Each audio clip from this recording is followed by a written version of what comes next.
UKLO 1 year masters. No IELTS required up to 5 years visa. High visa success rate. Welcome to Hit TV. నేను భాను మేకల. ఈరోజు మన ఇంటర్వ్యూలో Janasena party state spokesperson Rayapati Aruna garu ఉన్నారు. Madam నమస్తే. నమస్తే అండి. ముందుగా మీకు అభినందనలు, ఎందుకంటే మీ పార్టీ అధికారంలోకి వచ్చింది. ఎలా ఫీల్ అవుతున్నారు? 10 ఏళ్ల పోరాటం తర్వాత, సుదీర్ఘ పోరాటం తర్వాత ప్రజలు మమ్మల్ని విశ్వసించి మాకు ఈ అధికారం ఇచ్చినందుకు నిజంగానే హ్యాపీగా ఉంది. కానీ ఆ సంతోషాన్ని ఎక్కువ కాలం కంటిన్యూ చేసే అటువంటి కంఫర్టబుల్ పొజిషన్ స్టేట్లో లేదు. ఇవాళ ఒక బాధ్యతాయుతమైన నిప్పులు కుంపట మీద కూర్చున్నట్లుగా ఎన్డీఏ గవర్నమెంట్ పరిస్థితి ఇవాళ ఉంది. ఆర్థికంగా రాష్ట్రం ఉన్న పరిస్థితిని రోజు రోజుకి అధ్యయనం చేస్తూ ఉంటే ఏం చేయాలో తెలియని స్థితి. కానీ ప్రజల్ని ఏ విధంగా ముందుకు తీసుకెళ్లాలో, అభివృద్ధి ఏ విధంగా సాధించాలన్న దాని మీద దృష్టి ఉండడం వల్ల మేబీ ఆ సక్సెస్ని కూడా అంతగా ఎంజాయ్ చేయలేకపోతున్నాం. గతంలో ప్రభుత్వాలు ఎంజాయ్ చేసినట్లుగా కానివ్వండి, లేదంటే మిగతా విషయాల్లో సక్సెస్ వస్తే ఎలా ఎంజాయ్ చేస్తామో అట్లాంటి సక్సెస్ ఇప్పుడు చేయలేకపోతున్నాం మేము. నిజంగానే ఒక రకమైనటువంటి భారమైన బాధ్యత ఉంది. దాన్ని ఎలాగా సాధించాలి, ముందుకు తీసుకెళ్లాలన్న ఆలోచన, అవగాహన మీద పూర్తిగా నిమగ్నమయ్యారు నాయకులు. మేడం, జనసేన పార్టీ బీజేపీతో టీడీపీతో అలయన్స్లో లేకముందు జనసేన పార్టీ సింగిల్గానే ఆయన ప్రసంగాలు చేస్తూ ఉన్నారు.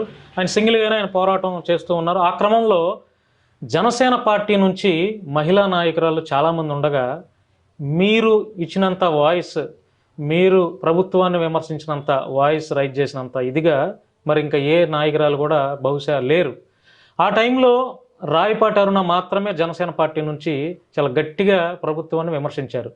మరి 2024లో అంటే చాలామంది చట్టసభల్లో మీరు ఉంటారు, మీకు కూడా ఒక సామాన్యురాలైనటువంటి మీకు కూడా పవన్ కళ్యాణ్ అవకాశం ఇచ్చి చట్టసభల్లోకి పంపుతారు అనే ఒక ప్రచారం అయితే బాగా జరిగింది. కానీ ఎందుకని మొన్న 2024 ఎన్నికల్లో అంత పోరాటం చేసి, అలయన్స్లో లేకముందు మీరు అంత పోరాటం చేసి అంత గర్జించినటువంటి మీకు అవకాశం రాలేదు? దీని మీద మీ కామెంట్ ఏంటి? ఎవరు లేరు రాయపాటి అరుణకు ముందు అంటే అది ఒప్పుకోను నేను. చాలామంది సీనియర్లు పార్టీలు, అన్ని పార్టీల్లో కూడా ఉన్నారు, అలాగే జనసేనలో కూడా ఉన్నారు. చాలా రోజుల నుంచి పార్టీ ఆవిర్భావం నుంచి పార్టీ కోసం పనిచేస్తున్న వాళ్ళు ఉన్నారు. కానీ పీపుల్కి కనెక్ట్ అయ్యేటువంటి లాంగ్వేజ్ తోటి, ఆ భావజాలంతో అంత వాయిస్ నాదిగా వినిపించింది. అంటే నేను వినిపించడం కన్నా కూడా ప్రజలు నన్ను తీసుకున్నారు, ఓన్ చేసుకున్నారు. అమ్మాయి మాట్లాడుతున్న మన వాయిస్ నిజమే కదా అమ్మాయి మాట్లాడేది అని ఆలోచించే స్థాయిలో నేను మాట్లాడగలిగానని నేను అనుకుంటున్నాను అంతే. బట్ పనిచేసిన వాళ్ళు చాలామంది ఉన్నారు, నాకన్నా సీనియర్లు ఉన్నారు. ఇంకా రెండో అంశం మీరు అడిగింది చట్టసభలు ఎందుకు లేరు అని. రాజకీయం అంటే కేవలం బహిరంగంగా చేసే రాజకీయం ఒక్కటే కాదు. ప్రజల ఓట్లు కేవలం పార్టీలని, వ్యక్తులను అభిమానించి మాత్రమే పడవు. దానికి చాలా కారణాలు ఉంటాయి.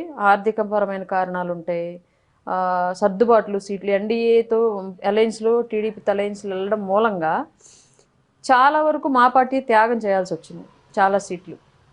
అందులో భాగంగా ఇంకొక విషయం ఏంటంటే ఆర్థిక బలాబలాలు అనేవి చాలా ఇంపార్టెంట్ గ్రౌండ్లో ఓట్లు పడాలి అంటే.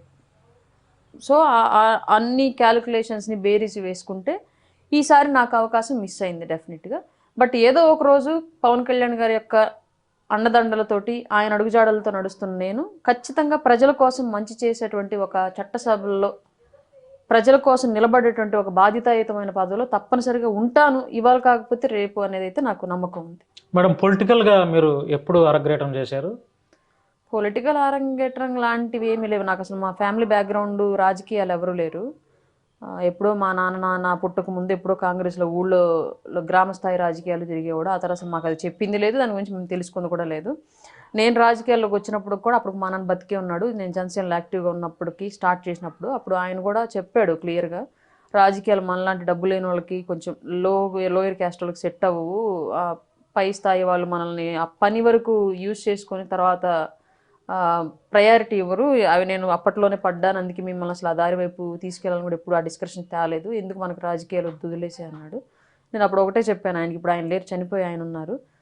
అప్పుడు ఒకటే చెప్పాను నేను ఆయనకి, మీరు చేసిన రాజకీయాలు వేరే ఉండొచ్చు, మీరు ఫాలో అయిన రాజకీయ నాయకులు వేరే ఉండొచ్చు, బట్ నేను ఫాలో అవుతున్న రాజకీయ నాయకుడు పవన్ కళ్యాణ్ గారు. మీరు మీ ఆలోచనలకు భిన్నంగా రాజకీయం చేస్తున్నాడు ఇప్పుడు ఆయన. ఖచ్చితంగా నేను అనుకున్న ఏ ధ్యేయంతో అయితే రాజకీయాల్లోకి వచ్చినది ఏదో ఒకరోజు సక్సెస్ఫుల్గా నేను సాధించి తీరుతానని చెప్పాను నేను డెఫినెట్గా. ఇవాళ అదే నిజం అవుతుంది. పేదల కోసం, సామాన్యుల కోసం నిలబడే విధంగా ఆయన ఆలోచన భావజాలం ఉన్న మనందరికీ తెలుసు. ఇంకోటి ఏంటి అంటే, నేను 2014లో పవన్ కళ్యాణ్ గారు పార్టీ పెట్టినప్పుడు 2014లో వచ్చారా మీరు జనసేనలోకి? అప్పటి నుంచే జనసేనలో చాలా మంది పవన్ కళ్యాణ్ గారు వెనకాల వచ్చిన వాళ్ళు ఉన్నారు, కానీ ఎవరు రాజకీయంగా బయటికి తెలియదు. మ్యాక్సిమం అందరం అప్పుడు టీడీపీతో అలయన్స్లో ఉన్నాం మేము. టీడీపీకి వర్క్ చేశాను మా ఊర్లో గ్రౌండ్లో, టీడీపీకి వర్క్ చేశాము. 2018లో కళ్యాణ్ గారు బయటకు వచ్చేసినప్పుడు మేము కూడా బయటకు వచ్చేసాం. అప్పుడున్న కొంచెం లోకల్గా ఉన్న టీడీపీ క్యాడర్తో కూడా చిన్నపాటి డిస్టర్బెన్సెస్ వల్ల బయటకు వచ్చేసాను నేను కూడా. ఇంకా అవసరం లేదు, మా నాయకుడే వెళ్ళాడు, వీళ్ళ కోసం నేను చేయాల్సిన అవసరం. ఇంకా ఆ తర్వాత సోషల్ మీడియా చేస్తూ వచ్చాను, వేరే ప్రొఫైల్స్ తోటి చేస్తూ వచ్చాను. కొద్ది రోజుల తర్వాత ఒరిజినల్ ప్రొఫైల్తో స్టార్ట్ చేశాను సోషల్ మీడియాలో కూడా. వైసీపీ స్టార్ట్ చేసింది ఇంకా అప్పుడే. నేను పార్టీ సభ్యత్వం తీసుకోక ముందు నుంచి నేను వైసీపీకి టార్గెట్ నేను సోషల్ మీడియాలో. ఓకే. అప్పుడు టిక్ టాక్ అని ఒక యాప్ ఉండేది, అవునండి. అది ఫేస్బుక్, ట్విట్టర్లో కూడా ఒరిజినల్ ప్రొఫైల్ ఉండేది కదా, టిక్ టాక్లో ఒరిజినల్ ప్రొఫైల్ ఉండేది, వాటితో చేస్తూ ఉండేదాన్ని.